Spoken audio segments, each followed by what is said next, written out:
Dios, habiendo hablado muchas veces y de muchas maneras en otro tiempo a los padres por los profetas. 2 En estos postreros días nos ha hablado por el Hijo, a quien constituyó heredero de todo, y por quien asimismo hizo el universo. Hebreos 1, 1 al 2. Introducción a la Epístola a los Hebreos y la revelación divina. La Epístola a los Hebreos es el único en el Nuevo Testamento que sirve como un puente teológico entre la antigua revelación judía y la nueva revelación en Cristo, y su mensaje es innegablemente poderoso. El texto de Hebreos 1, 1 al 2 establece que Dios ha hablado muchas veces y de muchas maneras en el pasado los padres por los profetas, pero en estos últimos días nos ha hablado por el Hijo, a quien constituyó heredero de todo y por quien hizo el universo. En la revelación divina en el Antiguo Testamento se caracteriza por ser fragmentaria y gradual, con Dios desplegando su mensaje a lo largo de generaciones y siglos, y utilizando múltiples métodos para comunicarse con su pueblo, como sueños, visiones, teofanías y palabras proféticas. En la transición del Antiguo al Nuevo Testamento se marca con la venida de Jesucristo, quien es la manifestación definitiva y superior de la palabra divina, y la Epístola a los Hebreos destaca la supremacía absoluta de Cristo sobre todos los aspectos de la religión y revelación anterior. El autor de la Epístola utiliza una estructura retórica brillante para establecer un contraste entre lo antiguo y lo nuevo, sin descartar lo primero, pero destacando la superioridad incomparable de lo segundo, y este patrón de argumentación se mantiene a lo largo de toda la Epístola. En la Epístola a los Hebreos es particularmente valiosa para entender cómo el cristianismo no reemplaza simplemente el judaísmo, sino que representa su cumplimiento perfecto, y nos invita a apreciar la continuidad del propósito divino mientras reconocemos la novedad radical que Cristo trae a la historia de la salvación. En la revelación divina en el Antiguo Testamento se llevó a cabo de manera coordinada y coherente, apuntando hacia la manifestación plena de Dios en Cristo, con cada revelación siendo una pieza importante del plan divino. Revelación progresiva en el Antiguo Testamento. El plan de Dios se inició en el Jardín del Edén, donde se prometió el linaje de la mujer que heriría la cabeza de la serpiente, lo que constituye la primera vislumbre del plan divino para restaurar la comunión rota por el pecado, como se menciona en Génesis 3, 15.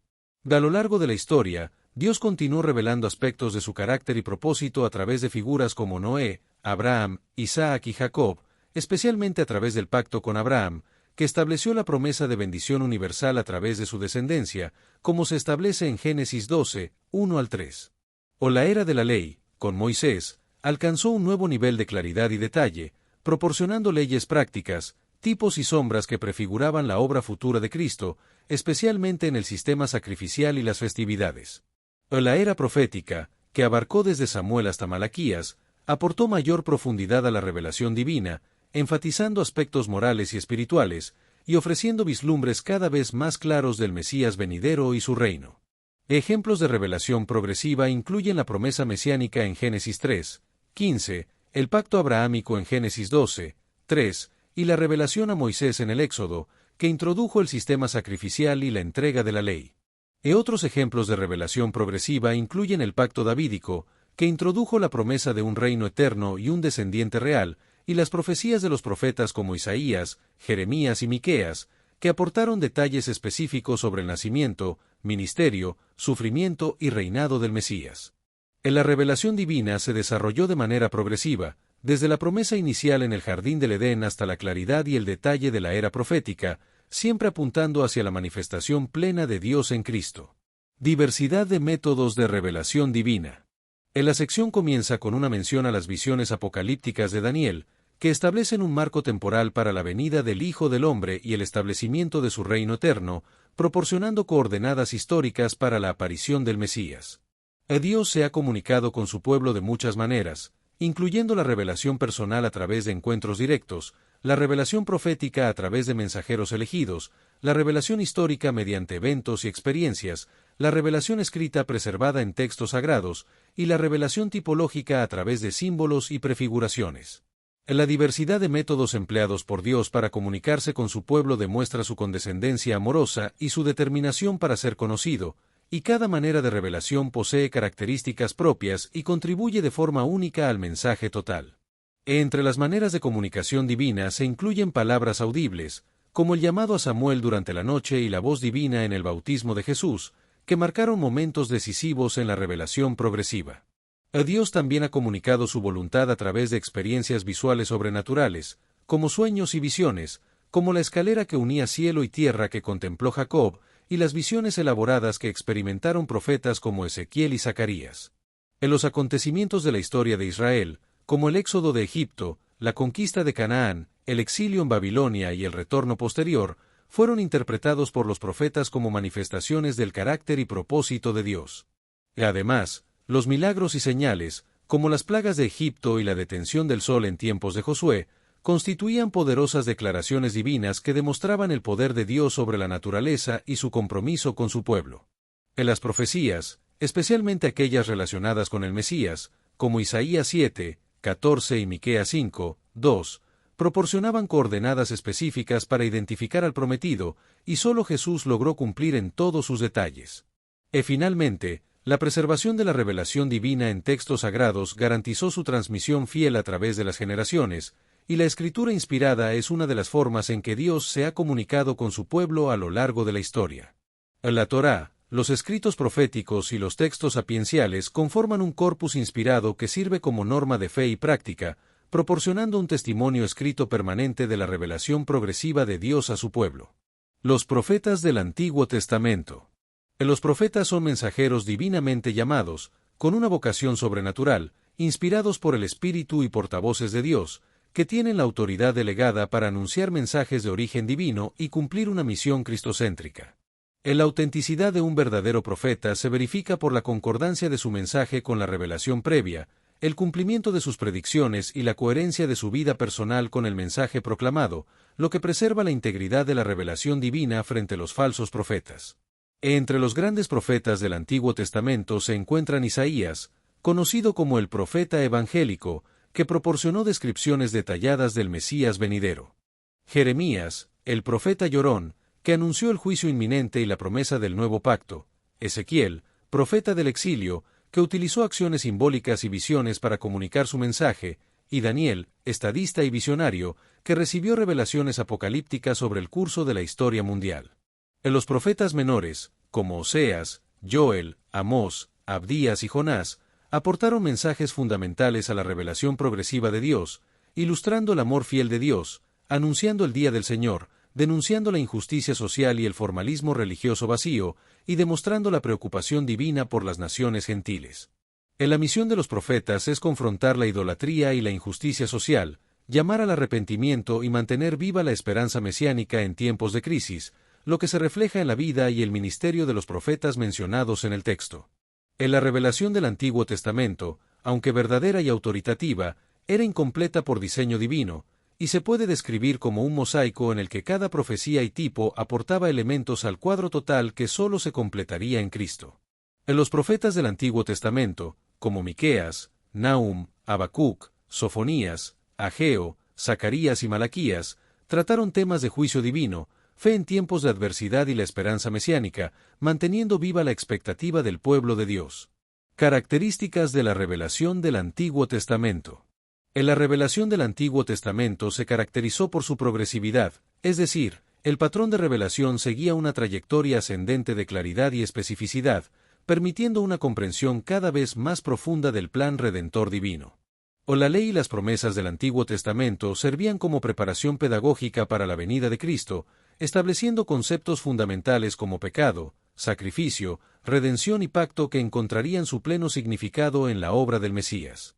En la expresión a los padres en Hebreos 1 se refiere a los antepasados del pueblo judío, receptores originales de la revelación divina, incluyendo a Abraham, Isaac, Jacob, Moisés y los israelitas, así como las generaciones posteriores y la comunidad postexílica, subrayando la continuidad histórica y teológica del plan de Dios. En la elección de Israel como nación receptora de la revelación divina no estaba motivada por alguna superioridad inherente, sino por la soberana decisión de Dios de bendecir a todas las naciones a través de ellos, y la fe cristiana se enraiza profundamente en la historia de Israel como pueblo escogido. En la nación de Israel funcionaba como custodio temporal de los oráculos divinos, con la responsabilidad de preservarlos y eventualmente compartirlos con toda la humanidad, según se menciona en Romanos 3, 2. Transición a la nueva revelación en Cristo. En la transición a la nueva revelación se caracteriza por 4 aspectos clave: una nueva era que marca una transición histórica trascendental en el plan divino, un nuevo mediador que establece una diferencia cualitativa fundamental entre mensajeros humanos y el mensajero divino, una nueva plenitud que encuentra su integración perfecta en Cristo, y una nueva universalidad que extiende el mensaje a toda la humanidad. En la expresión estos postreros días indica el periodo culminante de la historia humana iniciado con la primera venida de Cristo, y para los escritores del Nuevo Testamento, la marca el comienzo del fin de los tiempos, la era final en el plan divino que se extenderá hasta la segunda venida de Cristo. En la era cristiana se define como los postreros días, lo que establece que no habrá otra dispensación de gracia o revelación adicional antes de la consumación final, y Cristo representa la intervención definitiva de Dios, su palabra final y completa a la humanidad antes del juicio y la renovación universal prometida. En la plenitud del tiempo se caracteriza por la preparación histórica, las condiciones providenciales y la culminación teológica, como se menciona en Gálatas 4:4-5, que subraya que la de Cristo ocurrió en el momento preciso designado por Dios.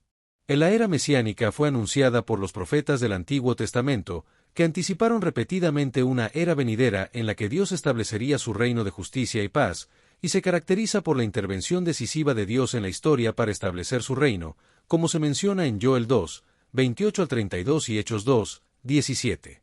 En la proclamación de Isaías 9:6-7 habla de la llegada de un niño que será llamado admirable, consejero, Dios fuerte, Padre eterno, príncipe de paz, lo que se refiere a la venida de Jesucristo.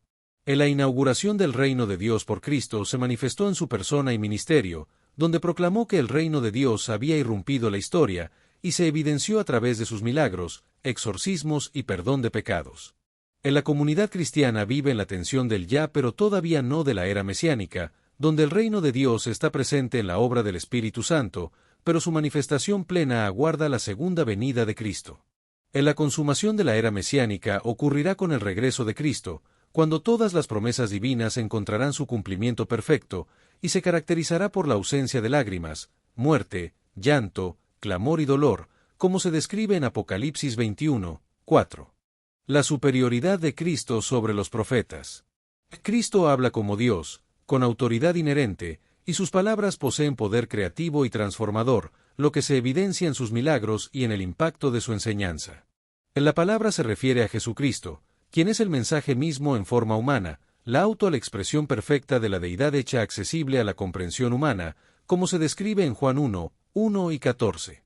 En la revelación perfecta se refiere a la manifestación visible de Dios a través de Cristo, quien revela con perfecta claridad el carácter divino, mostrando que el corazón del Creador está lleno de amor sacrificial por sus criaturas. En la superioridad de Cristo sobre los profetas se basa en su origen eterno, su conocimiento perfecto y completo de la voluntad divina, y su autoridad inherente, que se evidencia en su forma de hablar y enseñar, y se diferencia de la autoridad derivada de los profetas. En la sección describe cómo Cristo es el cumplimiento de las profecías anunciadas por los profetas, y como él mismo declaró que se había cumplido la Escritura en la presencia de los oyentes, demostrando ser la meta hacia la cual apuntaba toda la revelación anterior. Cristo como la imagen del Dios invisible.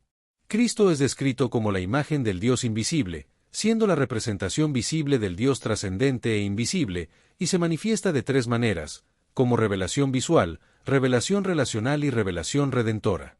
En la revelación visual se refiere a que Cristo es la manifestación exacta y perfecta de la realidad divina en forma accesible a la percepción humana, como se declara en Colosenses 1:15, que lo describe como la imagen del Dios invisible, el primogénito de toda criatura. En la revelación relacional se refiere a cómo Jesús manifestó el corazón compasivo de Dios a través de su interacción con personas de toda condición social, revelando un aspecto del carácter divino que contradecía muchas concepciones religiosas de su tiempo. En la revelación redentora se refiere a la cruz, que representa la revelación suprema del carácter divino, donde justicia y misericordia, santidad y amor, se reconcilian perfectamente, y el Dios invisible se hace más plenamente conocido en el momento aparentemente contradictorio de la humillación y muerte de su Hijo. Cristo como heredero de todo. Cristo es descrita como el evento central de la revelación divina, donde la palabra eterna asume nuestra humanidad para comunicar perfectamente el mensaje divino, como se declara en Juan 1:14, que dice: y aquel Verbo fue hecho carne, y habitó entre nosotros. Cristo es descrito como el heredero de todo, poseyendo derecho natural a toda la creación como Hijo eterno, y también como heredero por conquista, después de recuperar los dominios usurpados por poderes hostiles a través de su muerte y resurrección, y como heredero por pacto, como cumplimiento de las promesas hechas a Abraham y David. El Evangelio de Mateo comienza identificando a Jesús como hijo de David, hijo de Abraham, estableciéndolo como el heredero legítimo de los pactos divinos y sus promesas asociadas de tierra, descendencia y bendición universal. En el contexto patriarcal del Antiguo Testamento, la herencia era un concepto fundamental que garantizaba la continuidad familiar y tribal, donde el primogénito recibía una porción doble y la responsabilidad de preservar el patrimonio familiar y las bendiciones patriarcales de Abraham. Isaac y Jacob establecían quien recibiría no solo bienes materiales, sino también el legado espiritual y las promesas divinas. En el contexto nacional, la tierra prometida se describe como heredad de Israel, un don divino basado en el pacto con Abraham y sus descendientes, que poseía significado teológico como símbolo tangible de la fidelidad divina a sus promesas y su relación especial con el pueblo escogido.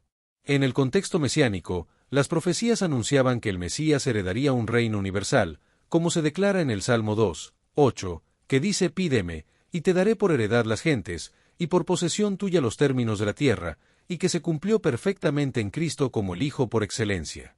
En el contexto cristiano, los creyentes son llamados coherederos con Cristo, participando de su herencia a través de la adopción espiritual, que incluye todas las bendiciones espirituales del nuevo pacto y culminará en la participación en la nueva creación, donde los redimidos gobernarán con Cristo como príncipes restaurados a su destino original. La herencia de Cristo fue profetizada en el Antiguo Testamento, como se ve en el Salmo 2, 8 y en Daniel 7, 13 al 14, que habla de la entrega de dominio, gloria y reino al Hijo del Hombre que viene con las nubes.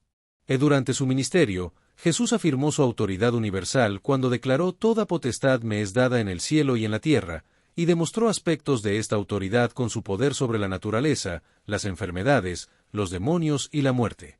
La herencia de Cristo se adquirió mediante su sacrificio en la cruz, como se explica en Filipenses 2, 8 al 9, que dice que se humilló a sí mismo y se hizo obediente hasta la muerte, y muerte de cruz, para asegurar su herencia y establecer el fundamento de la misión universal de la Iglesia. La consumación de la herencia de Cristo ocurrirá cuando todos se doblen ante Él, y esto se manifestará en su reino futuro, donde regresará como Rey de Reyes y Señor de Señores para establecer definitivamente su reino eterno. Cristo como Creador y sustentador del universo.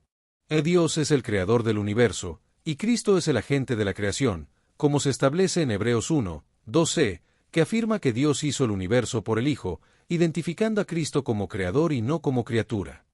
Cristo es la sabiduría divina que estaba junto a Dios en la creación del mundo, diseñando con precisión perfecta el orden cósmico, y el universo fue creado no solo por Cristo sino para Cristo, estableciéndolo como origen y destino de toda la realidad creada.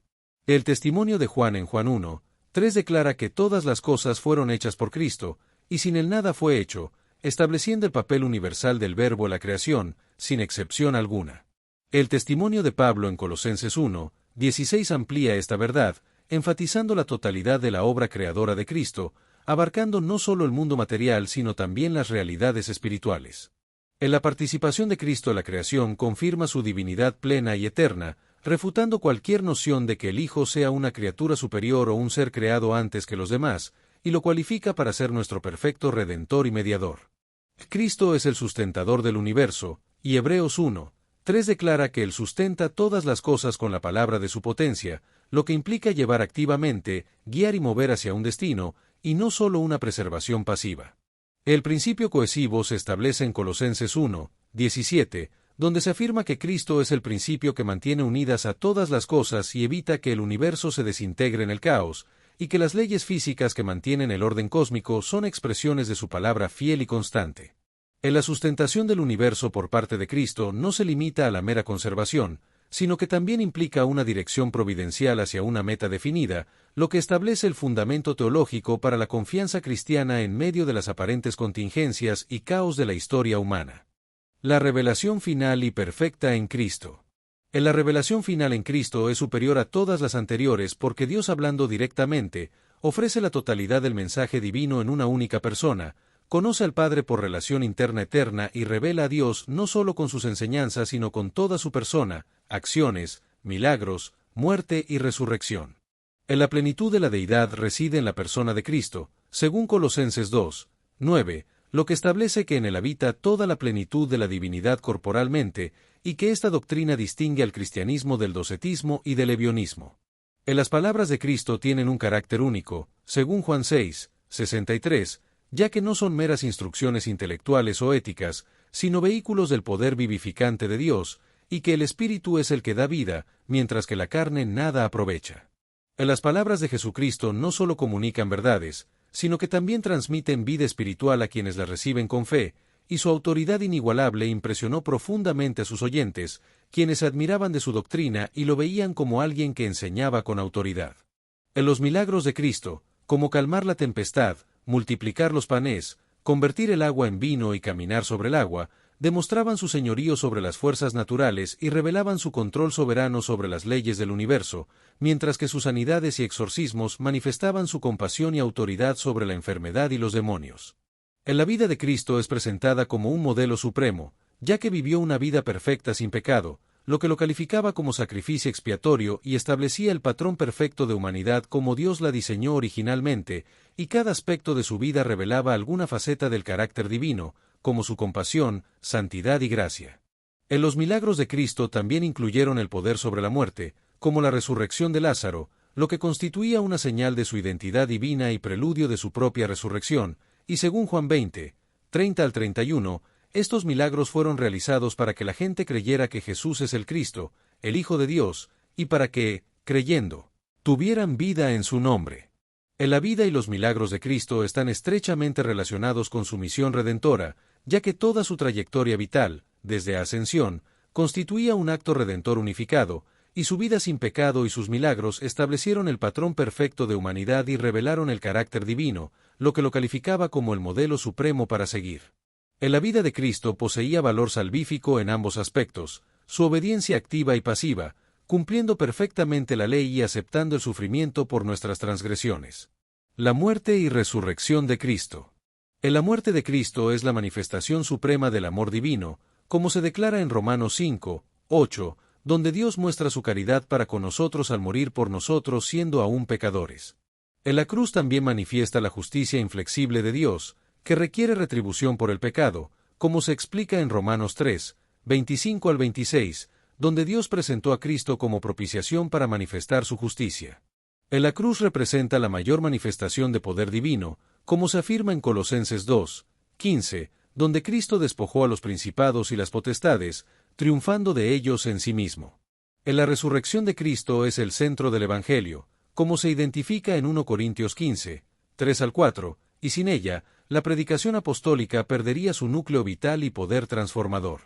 En la resurrección constituye la ratificación divina de la persona y obra de Cristo, como se afirma en Romanos 1, 4, donde Jesús fue declarado Hijo de Dios con potencia según el Espíritu de Santidad. En la resurrección de Cristo es las primicias de la nueva vida, como se proclama en 1 Corintios 15, 20, y asegura la futura resurrección de todos los creyentes, iniciando la nueva creación en medio de la antigua.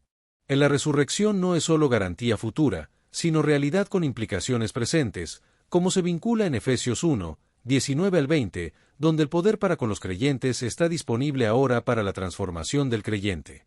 Ascensión, intercesión y reinado de Cristo. La ascensión de Cristo es un evento histórico registrado en Hechos 1, 9 al 11, donde Cristo fue alzado y recibido por una nube, quitándolo de la vista de los discípulos. La ascensión de Jesús marca su regreso a la gloria celestial que había velado durante, y se cumple su oración en Juan 17, 5, en la que pide ser glorificado cerca de Dios con la gloria que tuvo antes de que el mundo fuera. La ascensión de Cristo constituye la coronación del Rey Mesías, cumpliendo profecías como Salmo 110, 1, en la que se le pide que se siente a la diestra de Dios, y desde este trono celestial, Cristo ejerce su reinado sobre la Iglesia y el universo. La ascensión de Jesús también inaugura su ministerio sacerdotal continuo de intercesión por su pueblo, aplicando los beneficios de su sacrificio a los creyentes de todas las épocas, y se describe como un sumo sacerdote perfecto que se ofreció a sí mismo como sacrificio sin mancha. Cristo es descrito como un sacerdote perfecto en Hebreos 4, 14 al 16, que puede compadecerse de las flaquezas de los creyentes y ofrece misericordia y gracia para el oportuno socorro, y su ministerio sacerdotal continúa en su intercesión celestial, garantizando la aplicación continua de los beneficios de su sacrificio. En la intercesión constante de Cristo establece el valor infinito de su sacrificio y garantiza la preservación final de todos los creyentes, y se describe como el Rey eterno en Apocalipsis 19, 16, con el título de Rey de Reyes y Señor de Señores, proclamando su supremacía absoluta sobre todo otro poder y autoridad en el universo. El reinado universal de Cristo constituye el cumplimiento perfecto de las promesas mesiánicas del Antiguo Testamento, incluyendo el pacto davídico y el Salmo 2, que prometían un descendiente que establecería un reino eterno y dominio universal. En la profecía de Daniel 7, 13 al 14 se cumple en Jesús, quien recibe dominio, gloria y reino que no pasará jamás, y en él convergen y encuentran su cumplimiento definitivo todas las profecías. La superioridad del nuevo pacto. En la nueva alianza tiene varias características que la hacen superior al antiguo pacto, como tener a Cristo como mediador divino al humano, estar fundamentada en la sangre de Cristo, estar localizada en los corazones humanos, y tener un efecto eterno y sustancial, lo que permite un perdón permanente y un acceso pleno y directo a Dios. Del autor de Hebreos destaca la superioridad del nuevo pacto en Cristo, que no solo mejora al anterior sino que lo cumple y supera, presentando las realidades mismas en Cristo, en lugar de sombras y tipos, y que procede del mismo Dios, lo que implica progresión en el plan divino que siempre tuvo a Cristo como meta final. El Espíritu Santo, la Iglesia y la Escritura en la revelación. El Espíritu Santo juega un papel fundamental en la revelación, ya que revela a Cristo, inspira las Escrituras, ilumina a los creyentes para comprenderlas correctamente y aplica la palabra transformando vidas según la imagen de Cristo. La Iglesia actúa como testimonio corporativo de la revelación divina en Cristo, manifestando visiblemente la reconciliación que Cristo ha efectuado, y también como columna y apoyo de la verdad, sostiene, preserva y proclama fielmente la revelación divina en Cristo, y transmite la fe a través de las generaciones. En la comunidad cristiana, como testigo viviente ante el cosmos, tiene la responsabilidad de sostener, preservar y proclamar la verdad, y de manifestar la diversidad unificada de la Iglesia, lo que subraya la importancia de la Iglesia en la transmisión de la fe y en la proclamación de la revelación divina en Cristo. En la Gran Comisión, establecida en Mateo 28, 19 al 20, es la tarea primordial de la Iglesia, que consiste en llevar la revelación final en Cristo hasta los confines de la tierra, proclamando el Evangelio a todas las naciones en respuesta a la universalidad de la revelación en el Hijo. En la Escritura, como se afirma en 2 Timoteo 3, 16 al 17, es inspirada divinamente y suficiente para equipar completamente al creyente, con Cristo como el centro y propósito cristocéntrico de la inspiración de las Escrituras, como estableció Jesús en Juan 5, 39 y Lucas 24, 27.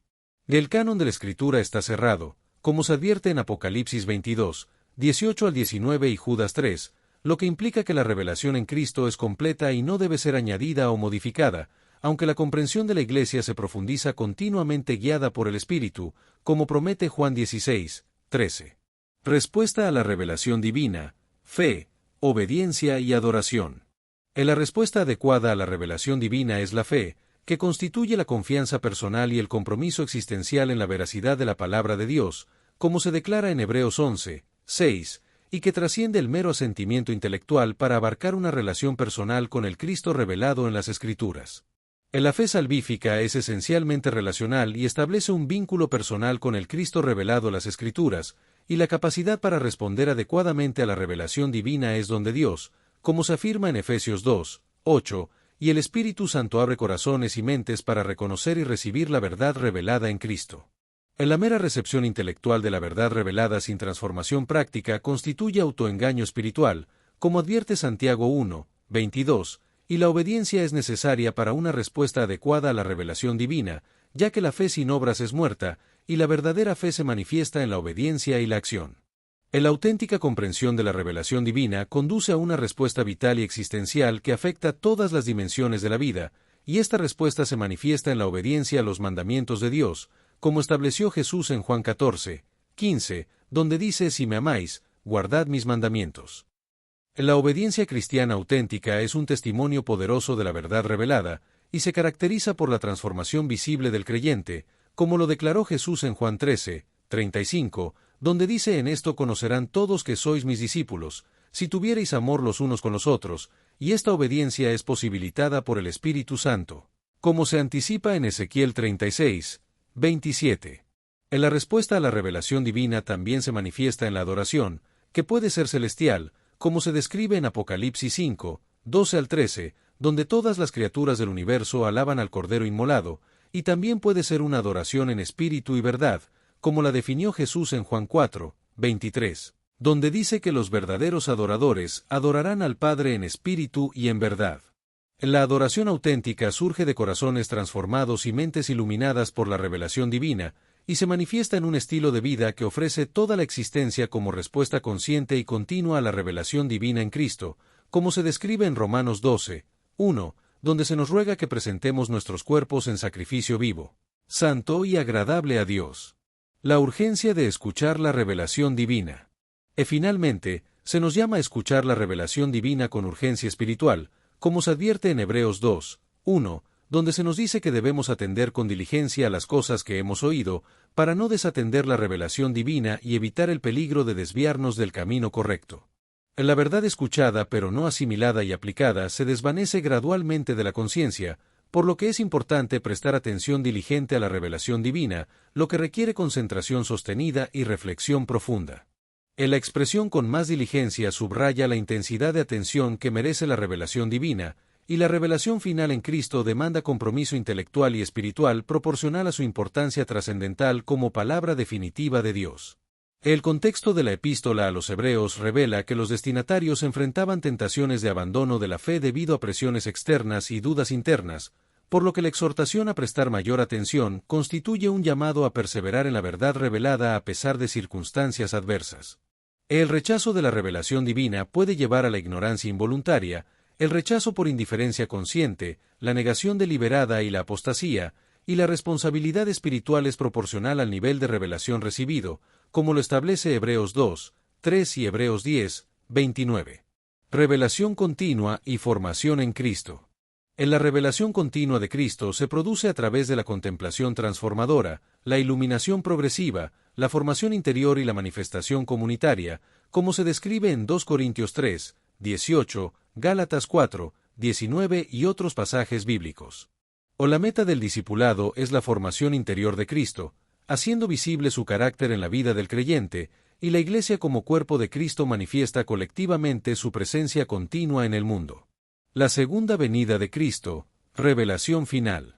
En la revelación final se refiere a la segunda venida de Cristo, que es una promesa divina establecida en Apocalipsis 1, 7, y todos los linajes de la tierra se lamentarán sobre él cuando venga con las nubes. En la declaración enfática del retorno de Cristo subraya la certeza, visibilidad universal y naturaleza sobrecogedor de este evento, que constituirá la revelación plena y final de su gloria. En la profecía angélica establecida en Hechos 1, 11 promete que Jesús regresará de la misma manera en que ascendió al cielo, lo que establece la identidad personal del que regresará y la naturaleza visible y corporal de su retorno. En la expectativa apostólica, descrita por Pablo en Tito 2, 13, se refiere a la segunda venida como la manifestación gloriosa del gran Dios y Salvador nuestro Jesucristo, lo que enfatiza el aspecto revelador del evento. La anticipación eclesial se expresa a través de la exclamación aramea Maranatha, ven, Señor nuestro, que resume la orientación escatológica de la fe cristiana que vive entre la revelación inicial en la primera venida y su consumación en la parusía. El juicio final y la nueva creación. Cristo actuará como juez universal en el juicio final, con autoridad divina manifestada, y el criterio para el juicio será la respuesta a la revelación divina recibida, sin excepción y parcialidad, y se basará en las obras y la fe de cada individuo. Del juicio final constituirá la vindicación final de Cristo, cuando toda rodilla se doblará y toda lengua confesará que Jesucristo es el Señor, y establecerá la justicia perfecta y revelará plenamente la sabiduría y rectitud divinas. En la nueva creación implicará una renovación cósmica, como se describe en Apocalipsis 21, 1, donde se proclama un cielo nuevo y una tierra nueva, y esta transformación radical del universo físico constituirá la culminación del propósito redentor divino. En la nueva creación no será un mero retorno al Edén original, sino su superación gloriosa, como se anticipa en Romanos 8, 19 al 22, que describe la esperanza de la creación sometida a vanidad. En la Nueva Jerusalén representa la integración perfecta de naturaleza y cultura, creación y civilización, bajo el reinado redentor de Cristo, donde los símbolos del árbol de la vida y el río de agua viva reaparecen en un contexto urbano. En la comunión perfecta en la nueva creación se caracterizará por la presencia inmediata de Dios entre su pueblo, como se describe en Apocalipsis 21, 3, donde Dios morará con los hombres y ellos serán su pueblo. En la revelación eterna de Dios se contrasta con el conocimiento parcial actual, descrito en 1 Corintios 13, 12, donde se ve por espejo en obscuridad, pero en el futuro se verá cara a cara, y se conocerá como se es conocido. En la visión directa futura de Dios se inspira en la experiencia de Moisés, quien hablaba con Dios cara a cara, y se convertirá en una experiencia universal para todos los redimidos en la nueva creación. Conclusión: la supremacía de Cristo en la revelación progresiva. En la revelación progresiva de Dios se caracteriza por ser fragmentaria, preparatoria, tipológica y culminante, y se cumplió perfectamente en la persona y obra de Cristo, quien es el legítimo poseedor de toda la creación como Hijo eterno y Mesías prometido. En la supremacía de Cristo se establece como el heredero universal, y su revelación representa la culminación perfecta de todo el proceso anterior, integrando todas las líneas de revelación previa en la manifestación definitiva de Dios a la humanidad.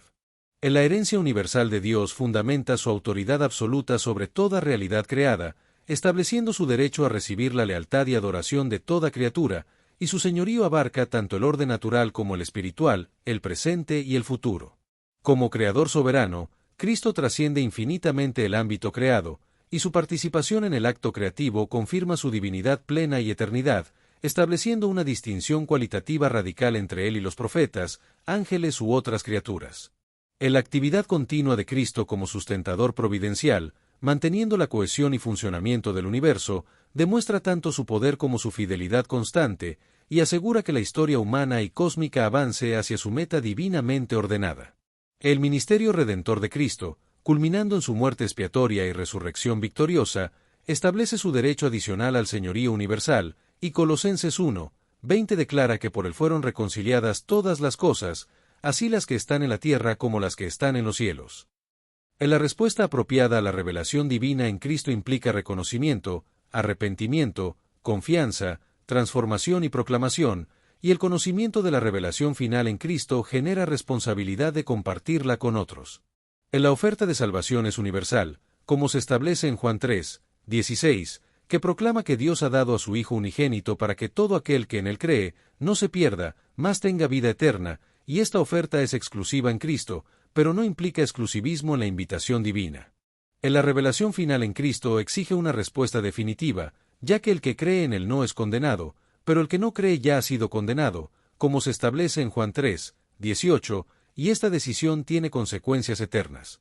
En la manifestación suprema del amor divino en Cristo establece la decisión suprema para cada persona, y la invitación a responder a esta revelación es urgente, como se enfatiza en 2 Corintios 6, 2, donde se destaca que el tiempo de respuesta es limitado. Llamado a la respuesta y la proclamación.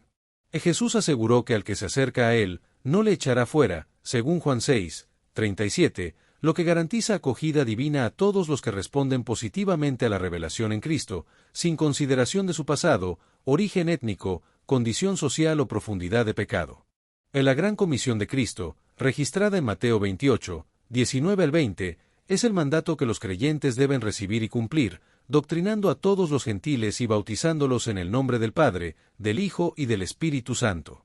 En la misión cristiana requiere comprender profundamente el mensaje de la revelación divina en Cristo, para poder comunicarlo con fidelidad y claridad a otros, y cada creyente es responsable de proclamar la verdad del Evangelio, como se establece en Romanos 10, 14.